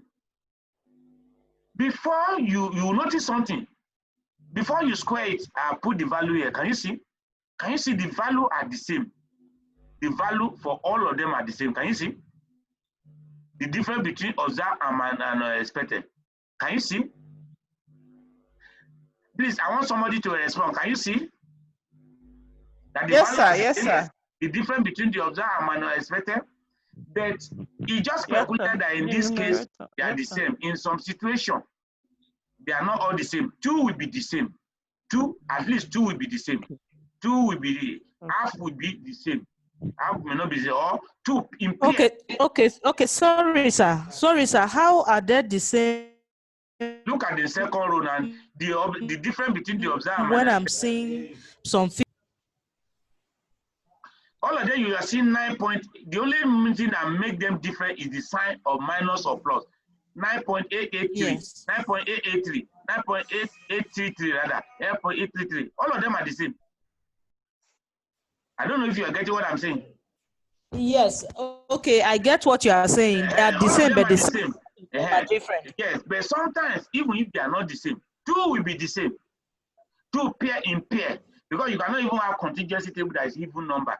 The contingency table has to be divisible by 2. There's no contingency table that will be 7. Yes, I'm not 3, 7 odd number. No, all of them will be even number. So they at least the worst 2 will be the same. And the funniest thing, those 2, one will carry plus, one will carry minus. Just like when you do, if you try to add it together, if you had minus and plus, you know, if you had all these observed minus expected for all the 4 of them, it will give you 0. In chi-square, if you go and add it together, it will give you 0. So the intelligent people, they know the way to do. Okay, instead of adding it, let's square it. Yes, I'm not. Let's square it. If you square it, we'll be able to at least remove this negative sign. But when they remove, they are squared, they have to come back, because when you square something, you have already amplified that value. To correct for it, you now divide by the expected. Can you see now? When you square it now, you now divide by the expected. When you divide by the, what you are just, in a short form, what they are just looking for is to look at the difference between observed and minus expected. If the difference between that observed and minus expected is too small, you cannot say there's a significant difference. You cannot say there's an association or there's a significant difference in the distribution of employment between male and female. This difference is just by chance, just a little difference, just by chance. If you do it again, it just occurs by chance. And I don't know if you understand me now. So what this chi-square is doing, just to quantify that difference between what you observe and what you expect, if actually there's no difference between them. Does it make sense? And when you now add it together now, each of them, it's not that it will just be a value, but it should be big enough to be a critical value. And the critical value that correspond, the corresponding critical value that correspond with the probability that the 0.05 which we have already set, is only that I don't want to dabble into that 0.05 issue, because here it's assumed that we have already passed that level. I discussed it under introduction to inferential statistics. If you go and watch the video on it, it's very clear there. The 0.05 is the probability. So, but the issue is that you are looking for the critical value that you see it here that correspond with 5% extreme and 95% not extreme. You are looking at the value, because that chi-square is being read along the row like this. So if for the degree of freedom of 1, it now reaches a place where what remain here is 0.05. You have reached 95% of the bigger part of the graph, have reached 95%. What remain here is 5%. That value, the critical value for degree of freedom 1 is 3.841. And this one we have just done is degree of freedom 1. We have already is number of the row minus 1 and number of column minus 1. The critical value is 3.84. And our calculated value, when you add it together, is 5.55. Is it not above the critical value? It's above. That shows that the difference we have observed here between male and female is not just by chance. The probability that is by chance is less than 0.05. It's very small. The probability that this is just by chance, so there is no a real value, is very small. So we cannot take it as a real difference. That actually, from what we can see now, it is clear that male are more employed than female, and it is clear and it's significant that male are more employed than female. That is the interpretation. Look at the critical value of chi-square degree of freedom 1 at 0.05 level of significance is this. Therefore, the chi-square is statistically significant. Now let's run it now. Okay, before we run it, let's talk about because I put it before we run. Let's talk about the Yates correction. Okay, sorry, sir. Sorry, sir. Go back to the previous slide. Okay. Okay, let's look at this result interpretation again. Where you are talking about the critical value, being where you are saying is significantly statistically significant. Just go over this explanation again. I need to get it. Yeah, what I'm saying is that you are just using chi-square to quantify the difference between observed and minus expected. That one is clear to you. It's clear. And the reason they divide by this one is because if they had the difference from each cell should be added together. But if you try to add it without squaring it, it will be 0. Because of that, when we get to t-test, the next we'll be talking about t-test, you will see the same logic also in that way. So in that case, instead of they not square it, instead to cancel the effect of that squaring it, that's why they divide by the observe also.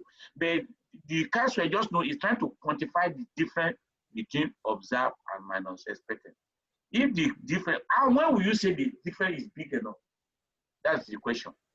When will you say the difference is big enough? So if you be able to understand it better, if you go to the plot of chi-square distribution, which I was telling you, this is chi-square, this is the shape of chi-square. And when you look at 95 is on this side, you have seen this small t is the probability that is due to chance. If the value is around this place, it means that it's not due to chance. Do you get the picture now? So this chi-square is just like something you are sliding something. Go, go, go, go. So where it reaches, if you now set, you should have set your probability. I say, okay, I'm using 5% level. If the probability that is due to chance is 5% and less, let's say that chi, let's assume that it's not due to chance. There's a what the difference I'm seeing. It's not, it cannot be explained by chance alone. The cause of it, there is a real difference. So that is what that 5% means. But if your this thing has not reached that 5%, yeah, that shows that if your probability is greater than maybe say 10%, it means that well, that's it. But nobody choose that type of thing. No, people choose somebody in your background. People choose a level of 5% or less. So what I'm saying that the chi-square, if you are reading it now, for degree of freedom of 1, the value that corresponds with that 0.05 you want to choose is 3.841. Look at it. Yes, I mean now. The value that corresponds with your acceptable error, type 1 error, that is, if the probability that is due to chance is as low as 5, that's where you want to say it's not due to chance, a low. You want to say it's significant. But there's a chi-square that corresponds with that value. They have already, from the something, that has already been determined that is 3.84. So it's serving as a benchmark for you to measure when you finish calculating that. It is when my chi-square is 3.84 or more that we say, oh, there's a significant difference. It has quantified the difference between observed and expected. Say, oh, the difference is big. It's like a currency, and just like the worth of something. Just like this, I will not sell this unless you bring me to $15. $15 is like currency. So the chi-square is the value of the chi-square is the one that is measuring that particular thing here. So that chi-square, if that particular number, that critical value you have set, that correspond with the level of significance is 3.8454, that level of significance. So it's having as benchmark. If you now calculate anything that is more than that or equal to that, oh, that's a significant difference. That is what we have just done now. But the only thing is that with hand, you won't be able to calculate that since this one is greater than that value now.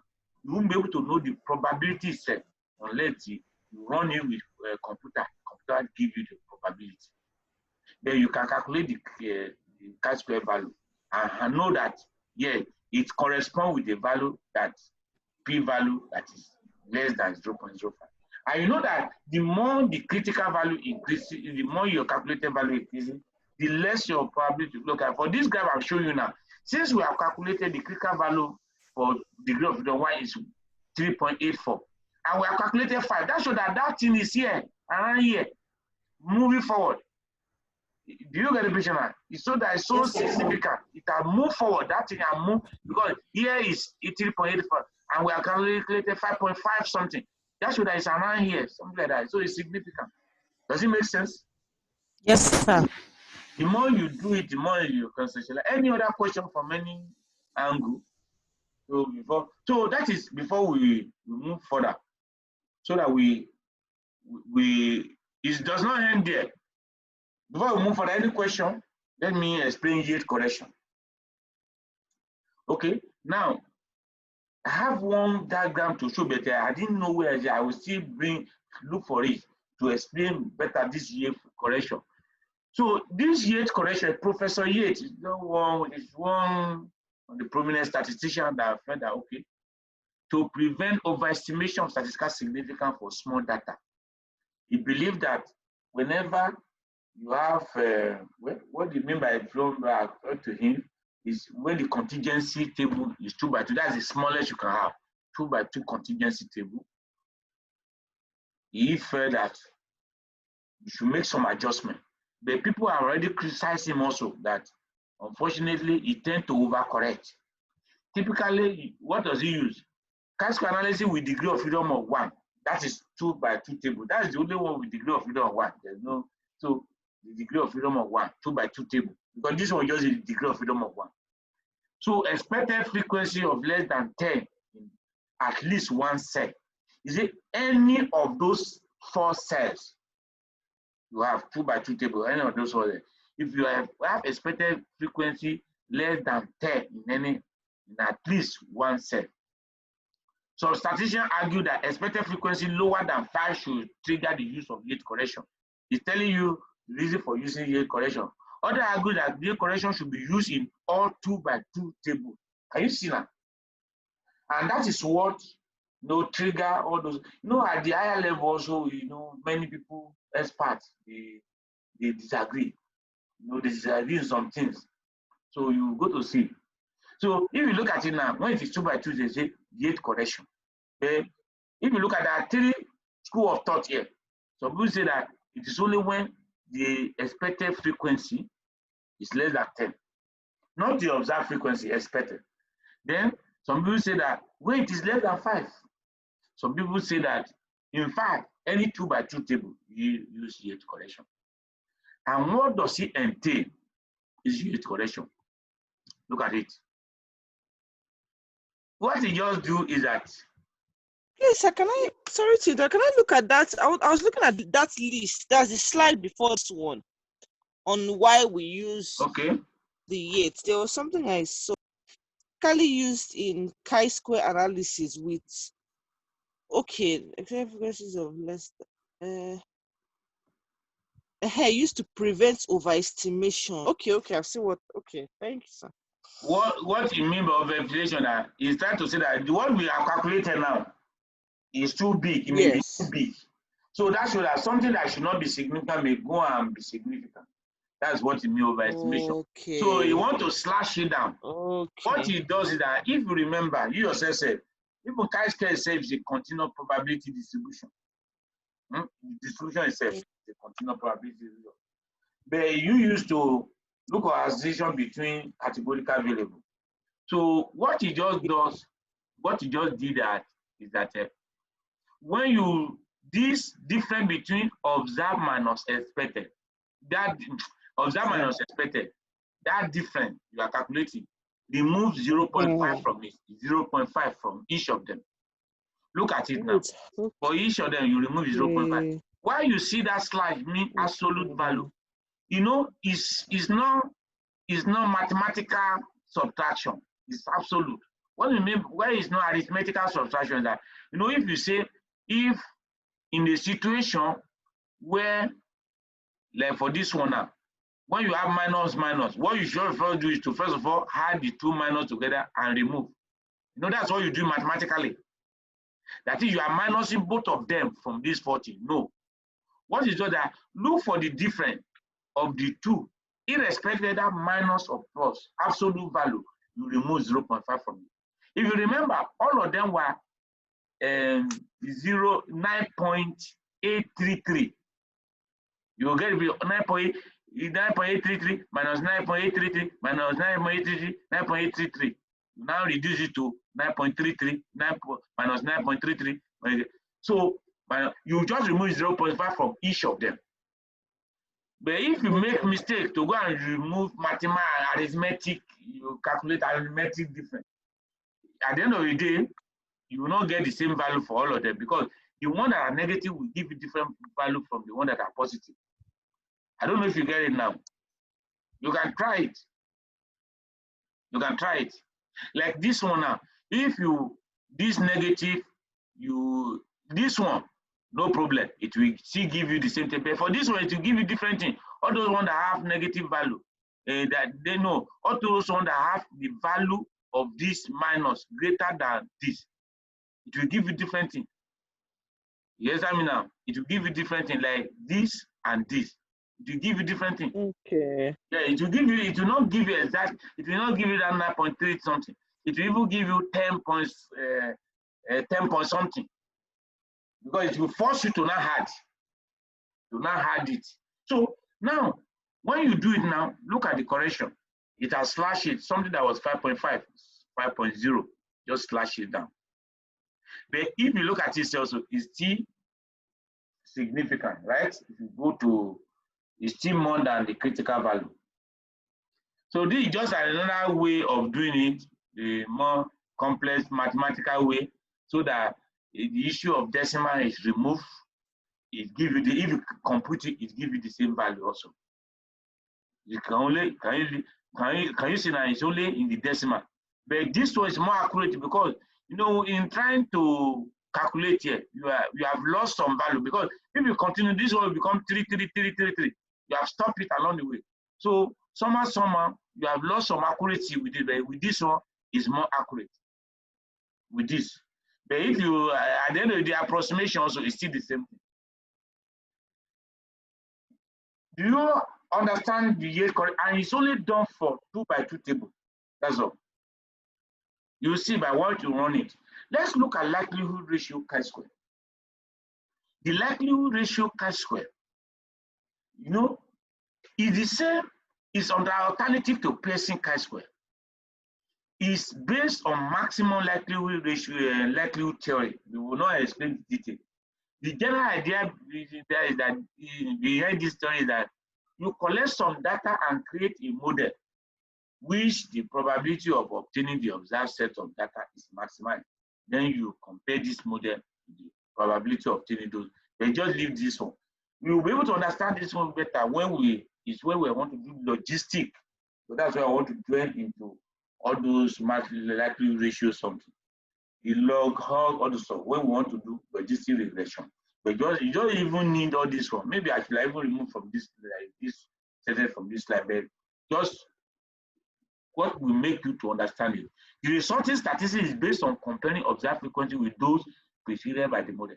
The issue is that instead of using linear scale, this one use logarithmic scale. That's all. If you remember, this is the linear scale we use here in this formula. Linear scale, in linear scale, when you addition and subtraction correspond to division, and subtraction and addition correspond to division and multiplication in logarithm. Addition correspond to multiplication in logarithm. Division correspond to minus subtraction correspond to division in logarithm. If you receive observed minus expected here, right? Then you now divide by the expected. Look at what happened in the logarithmic component. You now say observe a 2 sigma, the addition of observe divided by model. The model is expected. Sorry, that I use the word model here. Is expected. I just was expected. When you say model, now I've already said that the crudest model is me. When they say expected is the model. So the other one is observe minus expected. Here, observe divided by the expected. Yes, I'm not. That is the logarithm. Division is the logarithm component of this logarithm counterpart of addition. Yes. Division of subtraction. Division is the logarithm counterpart of subtraction. And in the other one, you now divide by the expected. Here, you divide by the expected. Here, you just say observe times, because when you say observe, this one is here is times. Instead of you to divide by the expected, you multiply by the observe. Do just the opposite. So if you do it, look at it here. You put the same thing, you get slightly different value from the other one. But that one was 5.5 something. This one is 5.609. This one is actually slightly higher, slightly higher. When you run the expressions, it gives you the same thing. But people are more tuned with Pearson chi-square. So the summary of the result we just look at Pearson chi-square for the same thing give us this. Yates correction give us this. Likelihood ratio chi-square give us this. All of them are just one differ. The difference is this decimal point something, some point something, point something. Still the same. But it can make a difference though when doing significant. For example, Yates correction. You know, this one is just above this. If by the time you calculate your this and it's barely significant with Pearson, if you do Yates correction, it may not be significant. Just if something that p-value with Pearson just 0.05 or 0.051, with when you correct, it becomes 0.055 or it just go above. The p-value just go because the value has gone down, the statistics has gone down, the p-value will go up. It will not be expected. So significant. So when some people, if they get results like this, that both Yates corrected and Pearson are significant, because they know that some people may come and ask them if it's 2 by 2 table, is it Yates corrected? Just put Yates corrected. But if the Yates corrected is not significant and this one is significant, they say no, it's not Yates corrected. They will now put this one there.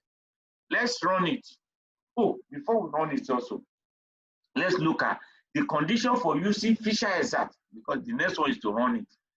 So when we run it, we'll stop for the day. So continue tomorrow. Let's just look at the logic.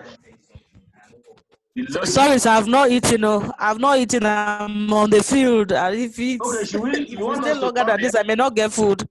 Okay, we should stop here, all right? I will say we should stop here. Yeah, I don't know. Yes, please, let's stop here. I've not gotten food and it will be difficult for me to get food. Okay, sorry, this is 5 minutes to 9. Okay, we can stop here. Tomorrow now, there is no, we have to talk extensively today for theoretical, on the theoretical basis, the discussion itself, and explain degree of freedom expected value. Tomorrow, you go into action, small talk action. We're going to run a lot of things. No problem here. I think we have learned something today. Any question? I saw a chat. Okay, Emmanuel. Okay. So, any question? If there is no question, let me just pause it. Any question? No question from any quarter. But I hope we have learned something tonight. Let me just pause. Yes. Yes. Yes. Can you hear me? I can hear you, yes. Yes. So my question is this, on that Yates correction, yes. I don't know if you can go back to the slide. I wanted to know why we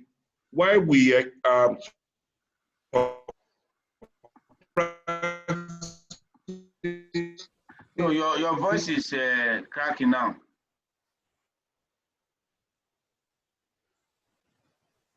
In 0.5, do we have to subtract 0.5? Yes. Okay, thank you for that.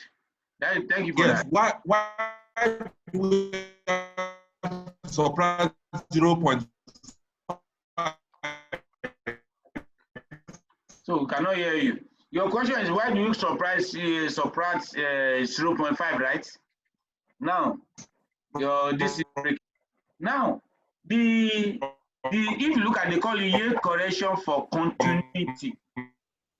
So when we talk about continuous distribution, continuous variable, the word continuous, any variable observed and expected. Listen, I cannot hear you. Value. Yes, sir. Why we have to subtract 0.5? I didn't hear the other thing you said. Your network, your voice was cracking. Okay, let me explain what I had. When you say is Yates correction for continuity, He just wanted to, number one, to introduce formulas as if a decimal into it. He didn't. It's not subtracting by a whole number. It's subtracting by 0.5, half, just to introduce a decimal, then to reduce the value small. So there's one diagram I saw somewhere that actually give a pictorial something. I will check if I'm able to get it before tomorrow or before we finish. Anytime I get, I will maybe be able to conceptualize more. But that something they do at their level, they just remove that 0.05 just to, number one, you say because there's overestimation, you want to reduce the value, but you choose something that is decimal. You just choose arbitrary half. Let's just remove half. In that case, even if any value was whole number before, so this thing will be there. Because it's possible, you remove observed minus expected, it give you whole number. It's possible. It can give you complete whole number. Just to introduce that decimal into it. Because the chi-square says a continuous probability distribution. It's not the distribution of the chi-square, because you cannot, what is saying that the value of chi-square cannot be discrete. I don't know if you understand, the value of chi-square cannot be discrete. It cannot be whole number. Not necessarily whole number. So the continuous is a continuous probability distribution. So I think I will be able to explain for that. Let me look for there's something that actually give an explanation using one graph like this to explain it. So I don't know if there's any other question. Thank you, sir. Welcome. Is there any other Well question? done, well done, doctor. Me, I don't like using it for me. Some people don't. Some people criticize. They say that even chi-square is a conservative test already. So why should you be removing? Well, they feel that it is nonsense. They don't believe that. They don't believe it. I myself, I don't believe in removing anything. Okay. Someone else asked a question. Hello? Is there another question? Okay, we stop here. Tomorrow. So I will upload something. I will send it to you, to your mail. It will be easier for somebody that has Gmail to get.